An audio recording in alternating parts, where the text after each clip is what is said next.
Hai everybody, selamat datang di Kotaro Kreatif dan masih bareng sama saya Wawan Kotaro. Dan di video kali ini kita bakal membahas tentang retensi penonton everybody. Sesuai dengan polling kita, ternyata banyak yang bertanya soal retensi penonton.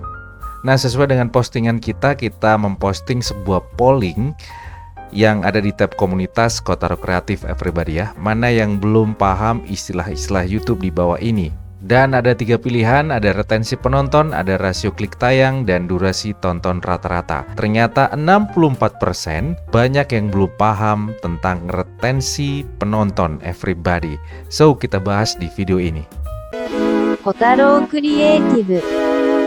Tapi sebelum kita bahas video tentang retensi penonton, jangan lupa untuk subscribe dan juga nyalakan loncengnya, supaya Anda tidak jadi YouTuber abal-abal, supaya Anda jadi YouTubepreneur. Nah, sebelum kita membahas tentang retensi penonton, kira-kira seperti apakah bentuk dari retensi penonton dan apa fungsinya everybody? Kita akan mencari tahu di bantuan YouTube everybody. Nah, kita ketikkan di Google bantuan YouTube. Nah, di sini ada bantuan YouTube, kita klik bantuan YouTube everybody. Di support.google.com kita klik. Dan Anda bisa mencari di sini retensi penonton. Nah, di sini direkomendasikan ada artikel tentang mengukur momen penting untuk retensi penonton. Nah, kita harus paham dulu kira-kira bagaimanakah caranya mengukur momen penting untuk retensi penonton. Kita klik mengukur momen penting untuk retensi penonton. Kita baca bareng-bareng dan kita belajar bareng-bareng everybody ya. Laporan momen penting untuk retensi penonton menjelaskan seberapa baik berbagai momen di video Anda dalam mempertahankan perhatian penonton. Ada bagian-bagian khusus yang penonton betul-betul memperhatikan videonya. Kira-kira bagian video mana yang Anda harus pertahankan dan bagian video mana yang kira-kira yang harus dikurangi everybody. Ini berkaitan dengan kepuasan penonton. Kemudian kita lanjutkan, laporan ini memberikan insight tentang bagian video yang berperforma baik serta peluang peningkatan kualitas. Jadi di sini YouTube membantu kita untuk mengontrol kualitas video kita untuk penonton kita everybody. Jadi kita bisa mengkoreksi video kita kira-kira bagian mana yang penonton tidak suka dan bagian mana penonton yang suka di satu video Anda. Nah, dari sini semakin Anda memperhatikan ini dan semakin Anda mengevaluasi konten Anda, penonton akan semakin puas. Kepuasan penonton akan semakin meningkat everybody. Perlu diperhatikan bahwa pemrosesan data retensi penonton biasanya membutuhkan waktu 1-2 hari everybody. Jadi kalau misalnya dalam 1 hari atau 2 hari itu retensi atau laporan retensi penonton belum muncul, dan itu adalah hal yang sangat wajar di YouTube Studio Anda everybody ya. Melihat momen penting untuk retensi penonton, dan nanti kita bakal masuk di YouTube Studio, kita akan lihat kira-kira retensi penonton letaknya di mana dan fungsinya untuk apa everybody ya. Kemudian kita scroll ke bawah everybody. Ini memahami momen penting untuk retensi penonton. Ada 4 jenis momen yang kemungkinan akan disoroti di laporan momen penting Anda untuk retensi penonton. Anda juga dapat menggunakan retensi standar untuk membandingkan 10 video terbaru dengan durasi yang serupa everybody. Jadi gunanya 10 video ini adalah untuk kita membandingkan antara video satu dengan video yang lainnya di channel kita everybody. Dari situ kita bisa evaluasi, kita bisa menyimpulkan, kita bisa merangkum kira-kira momen-momen seperti apa yang penonton tidak suka dari video Anda, dan kira-kira momen-momen terpenting apa yang membuat penonton bertahan dan betul-betul fokus nonton video Anda everybody ya. Nah, di sini ada 4 momen yang harus kita perhatikan. Di sini ada intro, kemudian ada momen terbaik, ada lonjakan, dan juga ada penurunan everybody. Kita pelajari satu persatu.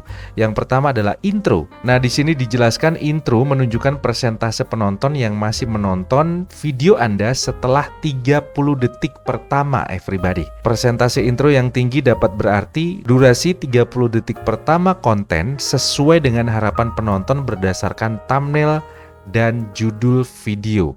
Jadi 30 detik pertama ini adalah hal yang menentukan kira-kira penonton kecewa atau tidak everybody. Jadi 30 detik pertama di intro, kira-kira video Anda sesuai nggak dengan thumbnail Anda. Jadi misalnya thumbnailnya menjelaskan tentang bagaimana cara mancing dengan baik. Sebagai contoh seperti itu, ketika masuk di 30 detik pertama yang harus Anda bahas adalah sesuai dengan apa yang Anda sampaikan di judul, di deskripsi, dan juga di thumbnail, everybody. Kemudian konten tersebut membuat penonton tetap tertarik. Jadi keterangannya di sini adalah 30 detik pertama bagaimana caranya di intro bisa sesuai dengan ekspektasi penonton karena thumbnail Anda, karena judul Anda itu adalah sebuah janji. Karena thumbnail Anda, karena judul Anda itu adalah sebuah janji yang Anda berikan ke penonton Anda.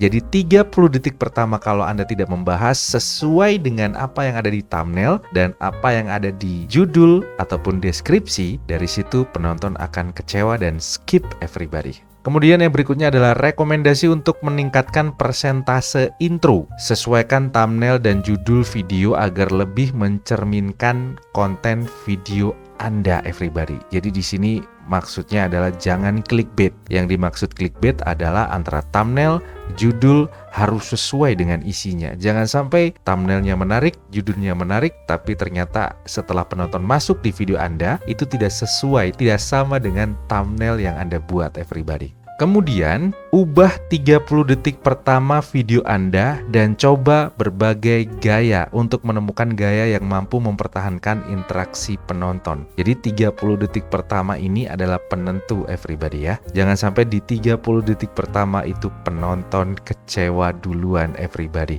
Sebagai contoh, thumbnail Anda bagus, thumbnail Anda menarik dan sangat-sangat membuat penonton tertarik. Tapi setelah masuk, everybody, yang sebenarnya video Anda, materi yang Anda sampaikan itu betul-betul menarik, tapi ternyata gara-gara hal yang sepele, gara-gara audio Anda atau suara Anda tidak kedengeran sama penonton, itu akan mengurangi minat penonton dan akhirnya penonton skip, everybody. Atau mungkin di 30 detik pertama penyampaian Anda kurang menarik dan kurang bisa membuat penonton yakin dan kecewa karena thumbnail Anda sudah terlalu bagus, tapi ternyata setelah masuk penonton kecewa, everybody. Berasa salah kamar gitu, everybody ya. Kemudian kita scroll ke bawah, di sini ada momen terbaik, everybody ya. Penjelasannya adalah momen terbaik adalah momen dalam video Anda saat hampir tidak ada penonton yang berhenti menonton. Nah, ini adalah momen terbaik di mana penonton hampir tidak ada penonton yang berhenti atau skip. Kemudian keterangan selanjutnya adalah rekomendasi untuk meningkatkan momen terbaik. Yang pertama, jika momen terbaik muncul di bagian akhir video, pertimbangkan untuk menempatkan konten menarik di awal video. Penonton biasanya berkurang seiring durasi video, everybody. Saran dari YouTube adalah ketika misalnya Anda video mancing, pasti ada momen-momen atau adegan-adegan yang sangat menarik, everybody ya. Dalam artian kalau konten mancing biasanya adegan yang menarik adalah ketika dapat ikan, everybody. Jadi bagaimana ada potongan video pertama itu betul-betul yang dapat ikan, everybody. Jadi itu istilahnya adalah hook, first impression ketika penonton baru masuk video Anda, everybody. Jadi bagaimana caranya ada potongan video atau adegan yang betul-betul menarik Anda taruh di depan sebagai kesan pertama untuk penonton Anda supaya penonton Anda penasaran adegan ini di menit keberapa, everybody. Makanya penonton akan tetap bertahan menonton, everybody. Kemudian, everybody, saran dari YouTube adalah pertimbangkan untuk membuat konten yang lebih baru dengan memperluas konten dari momen terbaik, everybody ya.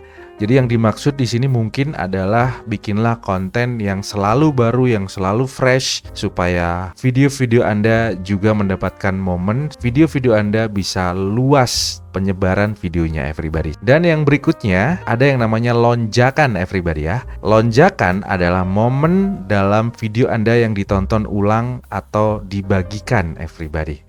Nah, kita belajar bareng-bareng. Lonjakan dapat berarti yang pertama adalah penonton Anda menonton segmen tersebut lebih banyak daripada segmen sebelumnya, everybody. Jadi dalam artian mungkin penonton suka nonton yang loncat-loncat, dalam artian ketika nonton karena mungkin Anda di awal bertele-tele, Anda openingnya bertele-tele, penonton sudah tidak sabar dan akhirnya mereka loncat langsung ke menit berikutnya, langsung ke poin inti daripada materi Anda, everybody. Kemudian yang berikutnya adalah konten Anda tidak jelas dan penonton harus menonton ulang suatu bagian.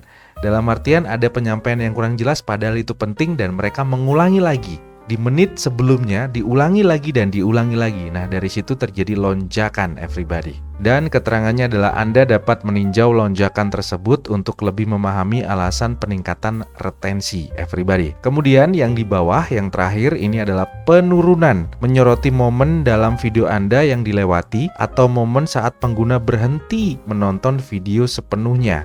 Penonton dapat berhenti bahwa penonton Anda menonton segmen tersebut lebih sedikit daripada segmen sebelumnya. Anda sebaiknya meninjau penurunan tersebut untuk lebih memahami alasan penonton kehilangan minat pada segmen tertentu. Biasanya ada momen-momen, menit-menit tertentu, detik-detik tertentu, penonton Anda sudah mulai bosan nonton video Anda. Dan hal yang sangat wajar ketika closing Anda atau penutupan video Anda terlalu panjang, biasanya terjadi penurunan yang sangat drastis everybody. So, tipsnya adalah ketika Anda penutupan dalam video, ketika closing, bagaimana caranya Anda mengemas, tidak usah panjang-panjang, dan bagaimana caranya berkesan bukan closing, berkesan bukan penutupan, tapi tiba-tiba Anda pamit everybody. Oke, sekarang kita akan mempelajari salah satu video kita yang judulnya adalah Kenapa 1000 subscriber YouTube itu susah, kesalahan YouTuber pemula. Nah, sekarang kita belajar di analitiknya everybody ya. Di sini ada yang namanya retensi penonton, kita scroll ke bawah. Momen penting untuk retensi penonton everybody. Minat pada konten Anda sejak ditayangkan. Nah, di sini ada 3, ada intro, ada momen terbaik, dan juga ada penurunan everybody. Nah, di sini ada intro. Yang dimaksud intro ini adalah opening, dalam artian di detik-detik awal everybody. 32 detik atau 30 detik pertama everybody. Ya, dan ini merupakan opening atau pembukaan, first impression, dan dari sini melihatkan terjadi penurunan hanya sedikit sekali everybody ya, dari 94% turun jadi 64%, lumayan everybody ya. Nah, di sini ada yang namanya penurunan. Penurunan berarti penonton mengabaikan atau melewati bagian tertentu video Anda. Di manakah letak penurunan ini? Penurunan kita klik. Nah, disinilah terjadi penurunan everybody. Di menit ke-4 menit 45 menit. Dan durasi video ini adalah 5 menit 21 detik everybody ya. Dan terjadi penurunan maksud saya 4 menit 45 detik everybody ya. Dari 37% turun ke 30%. Lumayan, tidak terlalu signifikan everybody ya. Nah, kira-kira adegan apa yang membuat video ini jadi turun? Kita klik. Ternyata closing everybody. So, solusinya adalah jangan terlalu bertele-tele dalam penutupan video. Kalau bisa tidak usah dikasih closing dan tiba-tiba hilang videonya everybody. Dan itu akan bisa meningkatkan atau tidak terjadi penurunan yang sangat drastis. Atau pamitnya berupa tulisan, tiba-tiba adegan berhenti dan sampai jumpa. Jangan lupa subscribe, biasanya kayak gitu everybody ya. Nah, kita akan lihat lagi di sini ada momen terbaik. Di manakah letak momen terbaik everybody? Kita klik. Nah, everybody, momen terbaik, dan video ini sangat luar biasa. Di sini dijelaskan bagus. Video ini memiliki bagian yang membuat penonton terus menonton lebih lama dari biasanya. Yang dimaksud dari biasanya adalah dari video-video kita sebelumnya, everybody. Di sini terletak di menit ke-6 detik pertama sampai selesai everybody. Kenapa kita bisa seperti itu? Karena video kita tidak bertele-tele, karena video kita langsung point to the point everybody. Apa yang disampaikan di thumbnail dan juga di judul langsung kita kasih semua everybody. Dan kemudian di bawahnya di sini ada penjelasannya, 63% penonton masih menonton di sekitar detik 30, yang berarti lebih tinggi dari performa standar.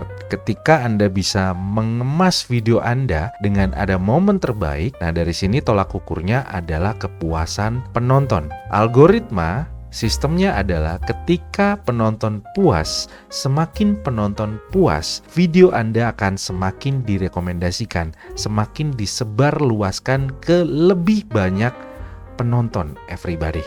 Jangan lupa belajar, karena hidup untuk belajar. Tidak ada YouTuber yang gagal, yang ada adalah YouTuber berhenti upload. Thank you very much for watching. Wawan Kotaro signing out. Bye.